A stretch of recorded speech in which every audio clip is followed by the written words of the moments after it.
Baik, bismillahirrahmanirrahim. Assalamualaikum warahmatullahi wabarakatuh. Alhamdulillahirabbil alamin wassalatu wassalamu ala nabiyyina Muhammadin wa ala alihi washabbihi ajmain. Amma ba'd. Jumpa lagi dengan saya teman-teman sekalian. Sudah lama saya tidak upload video ya. Kali ini saya akan membahas terkait mengapa pemerintah atau jamaah haji Indonesia harus melaksanakan haji secara tamattu. Kenapa tidak ifrad? Kenapa tidak qiran? Nah, ini supaya teman-teman menjadi tahu, supaya paham mengapa harus dilakukan seperti itu, ya. Untuk teman-teman yang baru bergabung, jangan lupa tekan subscribe-nya, kemudian tanda jempol dan tanda loncengnya untuk mendapatkan informasi terakhir dari channel saya. Saya akan beralih ke mode slide, teman-teman sekalian. Baik, teman-teman sekalian, saya sudah ada di mode slide ya. Untuk mengetahui mengapa jamaah haji Indonesia disarankan melaksanakan haji secara tamattu, terlebih dahulu mari kita bahas, mari kita pahami jenis-jenis pelaksanaan ibadah haji ya teman-teman sekalian ya. Jadi pelaksanaan ibadah haji itu ada 3 model, 3 jenis.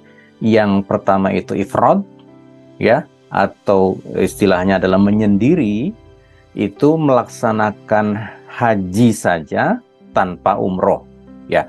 Kemudian yang kedua adalah qiran. Qiran itu berkawan atau bersamaan.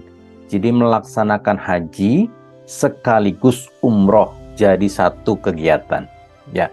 Kemudian yang ketiga adalah tamattu, bergembira artinya atau bersenang-senang ya. Jadi dalam proses haji secara tamattu, jemaah haji melaksanakan umroh dulu, setelah itu baru melaksanakan haji ya. Jadi ada 3 model cara pelaksanaan haji, ada ifrad, ada qiran, ada tamattu. Ya, baik, selanjutnya. Nah, ini teman-teman, cara melaksanakannya. Kalau tadi jenisnya, sekarang caranya. Ifrad atau menyendiri atau sendirian, itu caranya adalah melaksanakan haji saja tanpa umroh. Ya, itu yang pertama. Kemudian melaksanakan haji dulu, kemudian umroh. Nah, itu adalah ifrad. Ya. Kemudian kalau qiran, ya, itu bersamaan. Jadi ketika melafalkan niatnya itu 2, niat haji plus umroh ya, begitu ya. Kalau tamattu itu melaksanakan umroh dulu di bulan-bulan haji ya, Dzulqa'dah, Dzulhijjah, melaksanakan umroh ya dengan niat umroh, kemudian selesai, selanjutnya adalah berniat untuk haji. Jadi terpisah antara umroh dan hajinya, seperti itu teman-teman ya. Kemudian selanjutnya, nah ini adalah konsekuensinya ya, hukumnya ya teman-teman. Kalau ifrad ya, kalau teman-teman melaksanakan haji secara ifrad, secara menyendiri, hanya haji saja, itu tidak wajib memotong hadyu atau membayar dam, tidak wajib ya, khusus yang ifrad. Untuk haji qiran dan tamattu ya, teman-teman wajib membayar dam atau memotong hadyu. Tapi perlu dipahami teman-teman sekalian bahwa hadyunya, damnya ya, hadyu untuk pembayaran dam karena pelaksanaan haji ini itu bukan sanksi ya, bukan hukuman. Itu adalah sebagai tanda syukur. Kenapa Pak bersyukur? Karena ketika kita melaksanakan haji secara qiran dan tamattu, itu 1 kali pelaksanaan kita dapat 2 pahala ya, pahala hajinya dan pahala umrohnya ya. Kalau qiran kan haji dan umroh sekaligus, kalau tamattu umroh dulu baru haji. Jadi 1 kali pelaksanaan bisa dapat 2. Sementara ifrad karena hanya 1 ya, itu bedanya ya. Jadi kalau ifrad tidak wajib memotong hadyu, kalau qiran dan tamattu itu wajib memotong hadyu untuk membayar dam ya. Oleh karenanya jamaah haji Indonesia yang melaksanakan haji secara tamattu harus mempersiapkan biaya untuk membayar dam atau untuk memotong hadyu. Ya teman-teman sekalian. Baik, selanjutnya. Nah ini kita belajar manasik dari Rasulullah Shallallahu Alaihi Wasallam. Ini dari hadisnya Jabir, hadis paling lengkap manasiknya Rasulullah Shallallahu Alaihi Wasallam. Nah, Rasulullah melaksanakan haji itu secara apa, Pak?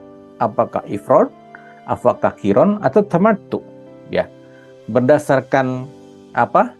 Urutan pelaksanaan haji Rasulullah Sallallahu Alaihi Wasallam bisa dipastikan bahwa Rasulullah Sallallahu Alaihi Wasallam melaksanakan haji secara qiron, ya, jadi bersamaan haji sekaligus umroh, ya di situ. Jadi ketika Rasulullah melaksanakan itu, pertama beliau dan rombongan dari Madinah itu berangkat tanggal 25 Zulqa'dah. Ya, tanggal 25 Zulqa'dah. Hampir tutup bulan ya, tutup bulan Zulqa'dah ya. Kemudian beliau berihram di Zulhulaifah atau di Bir Ali yang terkenalnya ya. Beliau ngambil mikot di situ dan mengenakan kain ihram. Ya, itu.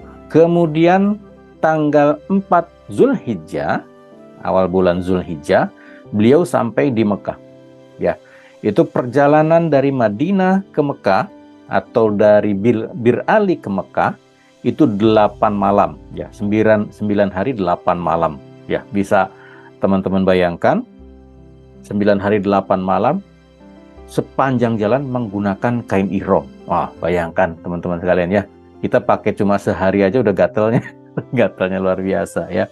Ini Rasulullah dan kaum muslimin waktu itu 9 hari 8 malam menggunakan kain ihram dari mulai mikotnya di Bir Ali sampai tiba di Mekah. Ya, bayangkan, Masya Allah. Kemudian setelah Rasulullah sampai di Mekah menuju Masjidil Haram, kemudian beliau tawaf kudum, tawaf penghormatan, ya bukan tawaf haji, bukan ya, ini tawaf kudum, tawaf penghormatan. Kemudian beliau melaksanakan sa'i ya dari Safa ke Marwah. Ya, kemudian setelah itu beliau tanggal 8 Dzulhijjah beliau berangkat ke Mina ya. Ini dinamakan tarwiyah, hari persiapan ya. Jadi sebelum beliau wukuf tanggal 9, tanggal 8 itu ke Mina dulu untuk tarwiyah ya. Kemudian tanggal 9-nya wukuf ya. Kemudian tanggal 9 malamnya mabit di Muzdalifah. Kemudian tanggal 10 Zulhijjah itu beliau melempar jumroh Aqobah atau jumrotul kubro, jumroh besar ya. Kemudian setelah lempar jumroh, beliau menyembeli hadyu ya, menyembeli hewan itu dengan tangannya sendiri. Beliau menyembeli hewan, kemudian mencukur rambut, tahallul awal. Kemudian setelah tahallul ya, tanggal 10 itu juga beliau langsung ke Mekah, langsung ke Masjidil Haram untuk melaksanakan tawaf ifadah. Ya. Setelah tawaf ifadah itu berarti sudah tahallul akhir. Ya, Pak, tawaf ifadah kok tanpa sa'i? Ya, karena sa'inya sudah di depan. Ya, sa'inya sudah beriringan dengan tawaf kudum. Ya, tawaf kudum itu di pelaksanaan haji qiron itu hukumnya sunnah. Ya, tawaf kudum. Yang wajib itu tawaf ifadahnya. Ya, jadi sa'inya yang menyertai tawaf kudum itu sa'i wajib. Nah, ketika tawaf kudum tidak ada sa'inya nanti mengikuti tawaf ifadah. Ya, teman-teman sekalian ya. Setelah beliau selesai tawaf ifadah, beliau kembali mabit di Mina. Ya, ini rangkaian manasik hajinya Rasulullah Shallallahu Alaihi Wasallam. Ya, Rasulullah selama hidupnya hanya 1 kali melaksanakan haji. Ya, ini dikenal dengan haji wada, haji perpisahan. Ya, ini sesaat sebelum beliau menghadap Allah Subhanahu Wa Taala, dipanggil oleh Allah. Ya, ini adalah haji terakhir. Ya, disinilah ketika di Arafah beliau berkhutbah, ya, beliau berkhutbah bahwa Islam itu telah sempurna. Ya, ketika itu disampaikan oleh Rasulullah, seluruh sahabat menangis semua karena tahu kalau Islam sudah sempurna, Rasulullah sebentar lagi akan dipanggil oleh Allah Subhanahu wa taala. Ya, jadi ini manasiknya. Jadi teman-teman kalau ingin melaksanakan haji mengikuti Rasulullah, ambil haji kiron. Seperti ini manasiknya, seperti itu ya teman-teman. Kemudian selanjutnya. Nah, ini teman-teman ya. Inilah mengapa alasan jamaah haji Indonesia mengerjakan haji secara tamattu. Ya, kita lihat rangkaian perjalanannya ya berdasarkan perjalanan haji yang diterbitkan oleh Kementerian Agama. Yang pertama, gelombang 1 itu tanggal 24 Mei sudah sampai di Madinah, gelombang 1 ya. Kemudian gelombang 1 ini dia ke Mekah tanggal 2 Juni. Ya, artinya tanggal 2 Juni itu jamaah haji Indonesia yang gelombang 1 mengambil mikot di Bir Ali. Ya. Nah, jarak dari dia mengambil mikot sampai dengan hari raya Idul Adha atau tanggal 10 Dzulhijjah atau batas waktu pelemparan jumroh ya, itu kalau di tanggal biasa adalah tanggal 28 Juni. Jadi sekitar 26 hari. Ya. Jadi jamaah gelombang 1 kalau ingin melaksanakan haji secara kiron seperti Rasulullah, berarti dia harus mengenakan kain ihram selama 26 hari. Ya, luar biasa, subhanallah ya. Bayangkan teman-teman tiap hari pakai kain ihram ya.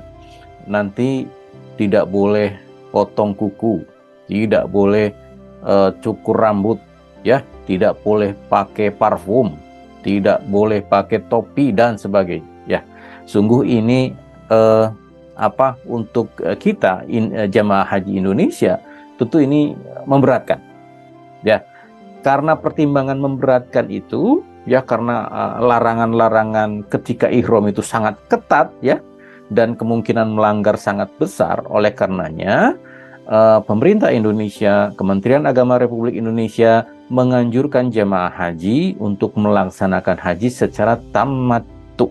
Ya, artinya tamattu ketika berihram di Bir Ali, kemudian ke Mekah melaksanakan umroh, setelah tahallul selesai ihramnya. Seperti itu. Oleh karenanya tamattu itu dinamakan bersenang-senang. Setelah tahallul ganti baju biasa, ya bersenang-senang gitu kan, jalan-jalan, makan-makan, tidak ada larangan ihram. Nanti ketika mendekati pelaksanaan puncak haji tanggal 8 baru siap-siap mengenakan ihram lagi untuk berhaji. Ya, itu yang pertama. Yang kedua, gelombang 2 akan tiba di Madinah yang pertama kali 8 Juni. Ya, ini berdasarkan jadwal ya. Kemudian yang terakhir, gelombang 2 terakhir sampai di Jeddah itu tanggal 22 Juni. Ya, sementara Idul Adha-nya tanggal 28 Juni. Artinya ada waktu 6 hari sebelum puncak haji. Ya, 6 hari ya, 22 sampai tanggal 28. Ya. Nah, di gelombang inilah yang sangat mungkin teman-teman melaksanakan haji secara kiron atau ifrod. Ya, karena masa tunggunya cuma 6 hari. Ya, masih terjangkau lah ya, masih bisa dinalar gitu kan. Kalau 26 hari pakai ihram terus, waduh, kayak gimana gitu bentuknya ya. Seperti itu teman-teman. Kalau 6 hari insya Allah ada yang bisa. Dan beberapa jemaah haji memang melaksanakan haji secara kiron, ada yang ifrod. Ya, jadi cuma 6 hari. Ya, cuma dianjurkan supaya lebih tenang, lebih khusyuk dalam melaksanakan ibadah. Jadi tidak kepikiran terus larangan-larangan ihram. Oleh karenanya gelombang 2 pun disarankan ya melaksanakan haji secara tamattu. Ya, tamattu. Ya. Jadi nanti mikotnya di Yalamlam, di atas pesawat. Kemudian sampai di Jeddah menuju Mekah, kemudian melaksanakan tawaf sa'i, tahallul, selesai ihramnya, berganti dengan baju biasa. Nanti bisa jalan-jalan, bisa makan-makan gitu ya. Itu bisa namanya haji tamattu, itu haji bersenang-senang gitu kan, bergembira. Jadi tanpa ada larangan ihram. Kalau teman-teman yang ingin ifrad dan qiran, ketika di Yalamlam itu sudah mengenakan kain ihram ya, sampai dengan nanti ketika lempar jumroh Aqobah tanggal 28 Juni. Ya, sanggup nggak teman-teman tuh? Ya, sanggup nggak? Kalau sanggup, wah insya Allah saya sanggup Pak. Boleh, nggak apa-apa, nggak masalah. Ya itu pilihan, ya pilihan. Hanya lebih dianjurkan untuk melaksanakan haji secara tamattu. Seperti itu teman-teman ya. Jadi larangan-larangan ihram ini sangat ketat. Kemarin sudah kita bicarakan ya, banyak sekali larangannya gitu kan. Kemudian di situ ketika melanggar larangan, otomatis ada sanksinya ya, ada dam yang harus dibayar. Seperti itu teman-teman sekalian ya. Kalau melaksanakan banyak sanksi, misalkan banyak, nanti damnya banyak gitu kan. Nanti habis duit teman-teman itu ya. Misalkan di situ kelupaan potong rambut, nah terus apalagi gunting kuku, kemudian itu bertengkar. Nah, bertengkar itu larangan selama ihram teman-teman ya. Itu. Baik, selanjutnya. Nah, ini teman-teman. Tadi kita sudah bicara terkait dengan manasiknya Rasulullah Sallallahu Alaihi Wasallam, itu secara qiran ya. Kemudian untuk tamattu di video-video sebelumnya sudah kita bahas ya. Pertama melaksanakan umroh dulu sampai dengan tahallul, kemudian ganti baju, kemudian selanjutnya melaksanakan haji ya, mulainya tanggal 8 atau kalau yang tarwiyah mulai tanggal 7 karena menginap di Mina. Nah, sekarang haji ifrad ya. Untuk teman-teman yang ingin melaksanakan haji secara ifrad ya, misalkan duitnya cuma terbatas, uangnya cuma terbatas. Jadi supaya tidak usah memotong haji ya, tidak usah membayar dam. Inilah haji yang tidak perlu membayar dam, haji ifrad ya. Ada 4 cara pelaksanaan haji ifrad teman-teman sekalian ya. Yang pertama, hanya melaksanakan haji saja tanpa umroh. Itu yang pertama. Jadi teman-teman berangkat ke Mekah sana, niatnya cuma haji, tidak umroh ya. Jadi kalau yang dari misalkan gelombang pertama nanti ambil mikotnya di Bir Ali, kemudian niatnya sudah niat haji itu. Nanti sampai dengan lempar jumroh Aqobah baru ganti kain ihramnya. Ya selama itu ya, tadi yang sekitar 26 hari pakai ihramnya. Apa sanggup gitu ya. Tapi kalau sanggup gak apa-apa. Yang sangat mungkin adalah gelombang 2. Ya gelombang 2 yang paling pendek masanya itu 6 hari menjelang tanggal 10 ya, pelemparan jumroh Aqobah. Itu sangat mungkin ya. Jadi ketika di Yalamlam sudah mengenakan kain ihram ya, kemudian ihramnya tidak dilepas sampai dengan pelaksanaan haji dan niatnya cuma satu, yaitu niat haji. Itu yang pertama teman-teman. Kemudian yang kedua ini melaksanakan umroh dulu di luar bulan-bulan haji ya, kemudian baru berangkat untuk melaksanakan haji ya. Tentu ini tidak mungkin kalau jemaah haji Indonesia ya, karena berangkatnya cuma sekali gitu kan, nggak mungkin lah ya. Ini berangkatnya pasti 2 kali, jadi umroh dulu ya, kemudian balik lagi, kemudian haji, karena masa tunggunya kan lama ya. Itu bulan-bulan haji itu Dzul Qa'dah, Dzul Hijjah ya. Berarti melaksanakan umrohnya harus bulan Syawal ke atas gitu ya, Muharram ke atas gitu ya, udah Muharram ke atas. Itu masa tunggunya ada 2-3 bulan, nggak mungkin lah kita nunggu di Mekah, nggak mungkin ya. Kemudian yang ketiga teman-teman sekalian, yang ketiga adalah melaksanakan umroh dulu di bulan haji. Kalau yang pertama tuh di luar bulan haji, kalau ini di bulan haji, nah kemudian pulang dulu ke tanah air dan kembali lagi ke Mekah untuk melaksanakan haji. Dan ini juga tidak mungkin ya, tidak mungkin dilaksanakan oleh jemaah haji Indonesia. Yang sangat mungkin adalah yang keempat, melaksanakan haji dulu, setelah haji selesai, kemudian setelah hari tasyrik baru melaksanakan umroh. Ya, umrohnya berarti sendirian, nggak sama kelompok ya. Ini yang sangat mungkin teman-teman sekalian ya. Jadi teman-teman nanti ketika berangkat saya mau haji ifrad gitu ya. Jadi niatnya ketika di Yalamlam atau ketika di Bir Ali adalah niat haji. Labaik Allahumma hajjan, cuma satu ya, haji saja. Sejak mengucapkan niat itu ihramnya tidak boleh lepas ya, sampai dengan nanti melempar jumroh akobah ya. Nanti ketika manasik hajinya selesai ya, lewat nanti hari tasyrik, teman-teman bisa melaksanakan umroh seperti itu. Itu adalah haji ifrad ya, yang tidak ada denda dam ya. Itu teman-teman ya. Jadi teman-teman bisa pilih.